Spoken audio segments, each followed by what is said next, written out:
हाय, आगे शुरू करने से पहले कुछ ज़रूरी बातें जान लेते हैं। आप इसे किसी भी डायमेंशन से देखें, यह आंसर राइटिंग प्रैक्टिस सीरीज़ आपकी प्रिपरेशन में हाईली प्रोडक्टिव साबित होगी। सबसे पहली और सबसे ज़रूरी बात, इसके अंदर जो क्वेश्चन फ्रेम किए जाते हैं वो यूपीएससी स्टैंडर्ड के होते हैं, प्लस उन्हीं टॉपिक्स और इश्यूज से फ्रेम किए जाते हैं जो आने वाले एग्ज़ाम के लिए मोस्ट इम्पॉर्टेंट होते हैं। इससे फ़ायदा यह होता है कि आपकी राइटिंग प्रैक्टिस तो होती ही है, साथ में टॉपिक्स भी लर्न और रिवाइज किए जा सकते हैं। मोस्ट इम्पॉर्टेंट बोनस फीचर, अगर आपको अपनी कॉपीज़ इवेल्युएट करने में डिफ़िकल्टी हो रही है तो आप अपनी आंसर्स को इस ईमेल आईडी पे भेज सकते हैं। ईमेल आईडी है contact.crispcontent@gmail.com। As of now it's completely free. We hope यह आपके लिए हेल्पफुल रहेगा। तो चलिए आज के क्वेश्चन को देखते हैं। आज का क्वेश्चन है, what are the 5 pillars of India's self reliance? Analyse the steps to be taken to attain self reliance during pandemic situations. यह क्वेश्चन आपका करंट अफेयर से रिलेटेड है। सिलेबस एरिया आपका हो जाएगा government policies and intervention for development of various sectors and issues arising out of its design and implementations. Basic approach का use करते हुए हम पहले क्वेश्चन के कंटेक्स्ट को समझेंगे और जो कि बहुत स्ट्रेट फॉरवर्ड है। हमें बताना है इस इंडिया की सेल्फ रिलायंस के लिए क्या 5 पिलर्स हैं और ऐसे स्टेप्स को एनालाइज करना है जो हम ले सकते हैं पेंडेमिक सिचुएशन के अंदर सेल्फ रिलायंस को पाने के लिए। बहुत ज़्यादा करंट अफेयर्स के अंदर अभी यह आ रहा है, तो we thought it would be a good idea to consolidate all the information in one page. Answer लिखेंगे तो जो भी रिलेटेड आइडियाज़ होंगे, जो भी रिलेटेड पॉइंट्स होंगे पेज के अंदर लिख जाएंगे तो लॉन्ग टर्म मेमोरी के अंदर आ जाएंगे और लॉन्ग टर्म तक याद रहेंगे। कंटेंट बहुत इजीली मिल सकता है और इतना मिलेगा कि आप कंफ्यूज होंगे कि क्या लिखना है। इसलिए आप इस क्वेश्चन के अंदर, पर्टिकुलरली इस क्वेश्चन के अंदर स्ट्रक्चर पे ध्यान दीजिए। एक बार कंटेंट गैदर करने के बाद हम स्ट्रक्चर की बात करेंगे और जैसा कि हमें पता है कि स्ट्रक्चर के अंदर 3 बेसिक कंपोनेंट होते हैं, इंट्रोडक्शन, बॉडी, कंक्लूजन। बहुत ही नीट एंड क्लीन, क्योंकि क्वेश्चन बहुत स्ट्रेट फॉरवर्ड, बहुत क्लियर पार्ट्स में पूछा है तो आंसर भी उतना ही क्लियर और विजिबल होना चाहिए कि सारे पार्ट्स आंसर के अंदर एड्रेस हो चुके हैं। पहले जो भी टर्म्स हैं इसके अंदर उनको थोड़ा सा लिंक करके एक बेहतर इंट्रोडक्शन बनाएंगे। क्वेश्चन को दोबारा देखिए, क्या क्या चीज़ें हैं, इंडियाज सेल्फ रिलायंस और उसे पाने के लिए कौन से स्टेप्स, मतलब यहाँ पे थोड़ा सा हम नीड के बारे में बताएंगे कि क्यों चाहिए इंडिया को सेल्फ रिलायंस और स्पेशली पेंडेमिक सिचुएशन के अंदर। फिर तो हम मेन बॉडी के अंदर 5 पिलर्स को बता सकते हैं और एक अच्छा प्रेजेंटेशन देने के लिए डायग्राम फॉर्म में हम देंगे तो बहुत बेटर रहेगा। कम वर्ड्स के अंदर बहुत सारी चीज़ें कन्वे हो जाती हैं। फिर पूछे हैं स्टेप्स, और स्टेप्स को भी बहुत क्लियर वे में और इफ़ेक्टिव वे में अगर बताना है तो हम क्लासीफाई कर देंगे। अभी थोड़ी देर में देखेंगे मेरा क्लासिफाई करने से क्या मतलब है, और फाइनली फिर कंक्लूजन देंगे। काफ़ी अच्छा स्ट्रक्चर होने वाला है इसका। इस क्वेश्चन को तो आपको डेफिनेटली यह वीडियो रोक कर खुद लिखना चाहिए, क्योंकि कंटेंट तो डेफिनेटली आपके पास होगा या मिल जाएगा, लेकिन जैसे ही आप लिखेंगे और आप मॉडल आंसर देखेंगे तो आपको पता चलेगा कि आप किस तरह आंसर के स्ट्रक्चर को अप्रोच करते हैं, और डेफिनेटली एक इंसाइट लर्निंग होगी कि आपको क्या चीज़ें चेंज करनी है। आई होप आपने आंसर लिखा होगा, तो लेट्स सी इसका आंसर हम किस तरह से स्ट्रक्चर कर सकते हैं।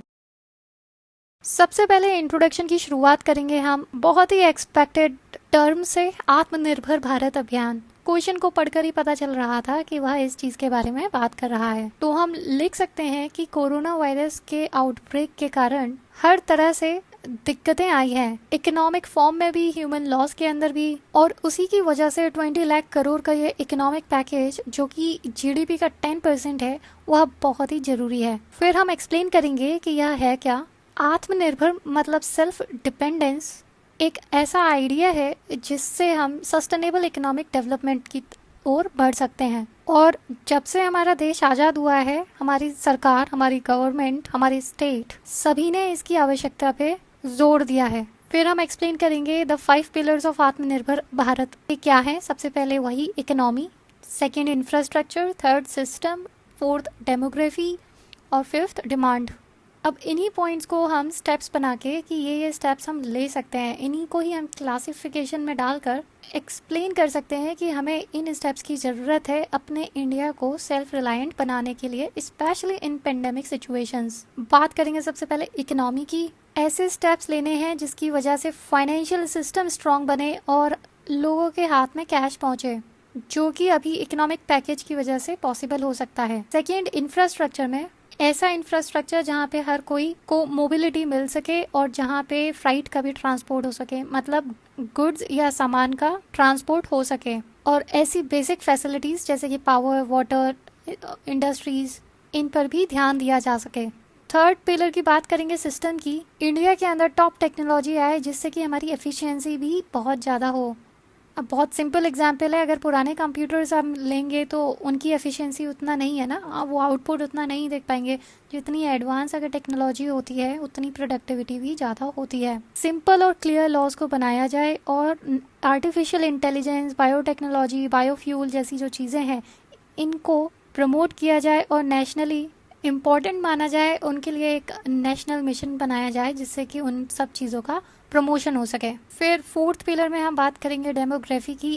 कैपेबल ह्यूमन रिसोर्सेज की बहुत ज़रूरत है। हमारे यहाँ पे पॉपुलेशन है लेकिन उनको कैपेबल बनाना बहुत ज़रूरी है, अदरवाइज हम अपना यंग टैलेंट वेस्ट कर रहे हैं।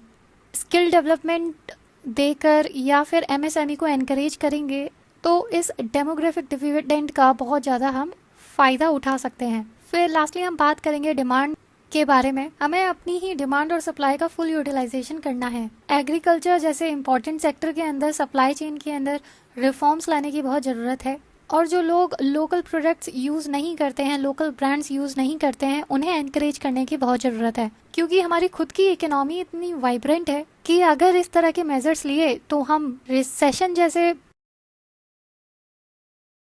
वर्स्ट इफेक्ट से बच सकते हैं। इस तरह से आप क्वेश्चन को देखिए और इस आंसर की बॉडी को देखिए। सारे जो भी डिमांड्स थी क्वेश्चन की वह एड्रेस हो चुकी हैं। अब फाइनली हम कंक्लूजन दे देंगे बहुत ही ब्रीफ में, एक विजनरी पर्सपेक्टिव डालकर कि सेल्फ रिलायंट इस पेंडेमिक क्राइसिस से ही इंडिया को नहीं बचाएगा बल्कि और दूसरे इकोनॉमिक क्राइसिस से भी बचाएगा जो फ्यूचर में पॉसिबल हैं। जैसे कभी अगर चाइना का ट्रेड वॉर होता है या फिर यूएस से दिक्कतें आती हैं तो इंडिया की इकोनॉमी इन सब चीज़ों से ज़्यादा इफेक्ट नहीं होगी। और इस तरह से यह आंसर कंप्लीट होता है।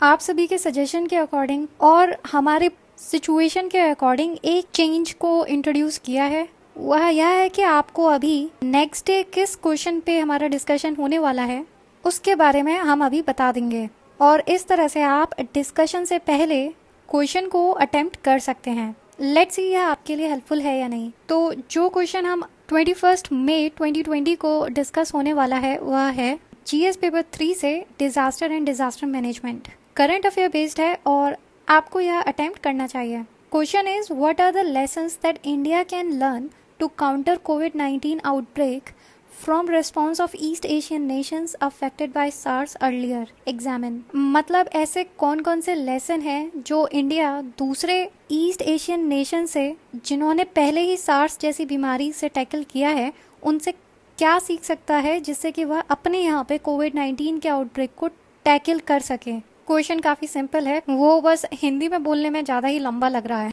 डू प्रैक्टिस, अपना बेस्ट दीजिए और लास्ट में हमारे आंसर से रिलेटेड कुछ ज़रूरी बातें जान लीजिए।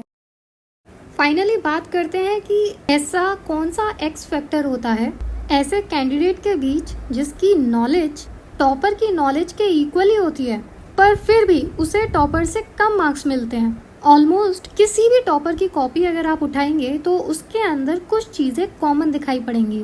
पहला, जितना भी पॉसिबल हो उतना ये पॉइंट में बनाकर आंसर देते हैं, कीवर्ड्स के नीचे अंडरलाइन करते हैं जिससे कि एग्जामिनर की अटेंशन डायरेक्टली उन कीवर्ड्स पे जाए।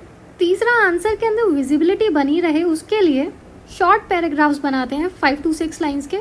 डिपेंड्स ऑन इंडिविजुअल हैंडराइटिंग, जितना पॉसिबल हो वहाँ पे फ्लो चार्ट्स, डायग्राम, मैप लगाने की कोशिश करते हैं और इस तरह से एक एक्स फैक्टर आंसर के अंदर आ जाता है और उनकी कॉपी दूसरों की कॉपी से अलग दिखाई पड़ती है। आप भी इन बातों का ध्यान रखिए, डेली आंसर राइटिंग करते रहिए जिससे कि ये सारी चीज़ें आपकी आदत में आ जाए। इतना ही इस वीडियो में। Keep writing, all the best, see you in the next video.